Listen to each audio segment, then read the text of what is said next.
తిరుపతిలో జరిగిన అల్లర్లపై సిట్ అధికారులు దర్యాప్తు చేస్తున్నారు. నిన్నటి నుంచి సిట్ అధికారులు విషయాలను ఆరా తీస్తున్నారు. ఇవాళ ఎస్వి యూనివర్సిటీ పోలీస్ స్టేషన్లో ఎఫ్ఐఆర్లను పరిశీలిస్తున్నారు. ఎఫ్ఐఆర్లతో పాటు రికార్డులను సైతం పరిశీలిస్తున్నారు. రికార్డుల పరిశీలన అనంతరం మహిళా యూనివర్సిటీలో సిట్ అధికారులు విచారణ జరపబోతున్నారు. విచారణ అనంతరం ఇవాళ సాయంత్రం ఈసీకి నివేదిక సమర్పించనున్నారు. సిట్ నివేదిక అనంతరం ఈసీ తదుపరి చర్యలను తీసుకోబోతోంది.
తిరుపతిలో జరిగిన అల్లర్లపై సిట్ అధికారులు దర్యాప్తు చేస్తున్నారు. ఇదే అంశంపై మరింత సమాచారాన్ని మా ఏపీ బ్యూరో చీఫ్ రాజు అందిస్తారు. రాజు చెప్పండి, తిరుపతిలో అటు సిట్ అధికారులు దర్యాప్తు ముమ్మరం చేస్తున్నట్లుగా తెలుస్తోంది. దీనికి సంబంధించిన కంప్లీట్ డీటెయిల్స్ ఏ విధంగా ఉన్నాయి? రైట్ మాధురి, మొత్తానికి ఏపీలో ఎన్నికల తర్వాత జరిగినటువంటి అల్లర్ల మీద ఇప్పటికే సిట్ అధికారుల బృందం తమ విచారణను వేగవంతం చేసింది. వాళ్ళ సాయంత్రానికి తమ నివేదికను ఈసీకి అందజేయాల్సినటువంటి పరిస్థితి. మరి ఈ నేపథ్యంలోనే గొడవలు జరిగినటువంటి ప్రాంతాలు, అల్లాలు జరిగినటువంటి ప్రాంతాలతో పాటు ఆయా పోలీస్ స్టేషన్లో ప్రస్తుతానికి విచారణ జరుపుతూ ఉన్నటువంటి పరిస్థితి కనిపిస్తుంది. మరోపక్క తిరుపతిలో కూడా ఇప్పటికే రవి మనోహరాచారి డిఎస్పీ ఆధ్వర్యంలో సిట్ బృందం ఇక్కడికి వచ్చింది. ఇక్కడికి వచ్చి తిరుపతిలో ఉన్నటువంటి ఎస్వి యూనివర్సిటీ పోలీస్ స్టేషన్ లో ఎఫ్ఐఆర్లను పరిశీలించింది. ఎంతమంది మీద కేసులు నమోదు చేశారు, ఎన్ని ఎఫ్ఐఆర్లు నమోదయ్యాయి, అందులో ఏ సెక్షన్ కింద కేసులు పెట్టారు, అందులో ఉన్న సాక్ష్యాలు ఏంటి అంటే ఇమేజెస్ కావచ్చు, అంతేకాకుండా వీడియో ఫుటేజ్ ని పరిశీలించారు. పరిశీలించిన తర్వాత సంఘటన జరిగినటువంటి ప్రాంతానికి వెళ్లారు. మహిళా యూనివర్సిటీ దగ్గర టీడీపీ అభ్యర్థి పులివర్తి నాని మీద దాడి జరిగినటువంటి నేపథ్యంలో అక్కడికి వెళ్లి అక్కడ ఉన్నటువంటి ఏదైతే సంఘటన స్థలాన్ని పరిశీలించారు. పరిశీలించి అక్కడ ఉన్నటువంటి పోలీసులను అడిగి సమాచారం తీసుకున్నటువంటి పరిస్థితి. ప్రస్తుతానికి కూచువారిపల్లిలో అంతకు ముందు రోజు అంటే పోలింగ్ రోజు రాత్రి జరిగినటువంటి ఘటన జరిగినటువంటి కూచువారిపల్లిలో ప్రస్తుతానికి అక్కడ పరిశీలిస్తున్నారు. అక్కడ ఉన్నటువంటి గ్రామస్తులని, అంతేకాకుండా ఈ ఘటనకు సంబంధించినటువంటి సాక్షులతో పాటు బాధితులని అడిగి కొన్ని అంశాలు అడిగి తెలుసుకుంటున్నారు. సో ఇవాళ సాయంత్రానికి నివేదికను అందజేసిన తర్వాత ఆ నివేదికను ఈసీకి ఇస్తారు. సో ఈసీ వీళ్ళు ఇచ్చినటువంటి సిఫార్సును యథాతథంగా కానీ అమలు చేస్తే కొంతమంది పోలీసుల మీద కూడా కఠిన చర్యలు ఉండేటువంటి అవకాశం ఉన్నాయి. మరోపక్క ఎవరైతే ఈ సంఘటనకు సంబంధించినటువంటి సూత్రధారులు అంటే ఈ ఘటనకు సంబంధించి ప్రేరేపించినటువంటి వాళ్ళు ఎవరైతే ఉంటారో వాళ్ళ మీద కూడా కేసు నమోదయ్యేటటువంటి ఛాన్సెస్ కనిపిస్తున్నాయి. మాధురి. రైట్, థ్యాంక్ యూ రాజు.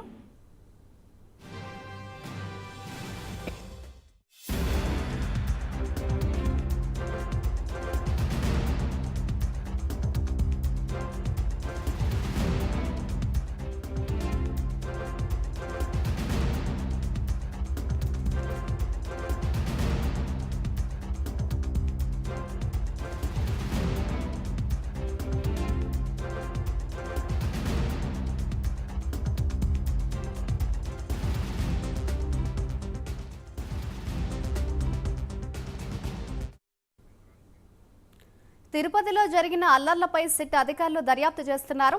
నిన్నటి నుంచి సిట్ అధికారులు విషయాలను ఆరా తీస్తున్నారు. ఇవాళ ఎస్వి యూనివర్సిటీ పోలీస్ స్టేషన్లో ఎఫ్ఐఆర్లను పరిశీలిస్తున్నారు. ఎఫ్ఐఆర్లతో పాటు రికార్డులను సైతం పరిశీలిస్తున్నారు. రికార్డుల పరిశీలన అనంతరం మహిళా యూనివర్సిటీలో సిట్ అధికారులు విచారణ జరపనున్నారు. విచారణ అనంతరం ఇవాళ సాయంత్రం ఈసీకి నివేదిక సమర్పించనున్నారు. సిట్ నివేదిక అనంతరం ఈసీ తదుపరి చర్యలను తీసుకోబోతోంది.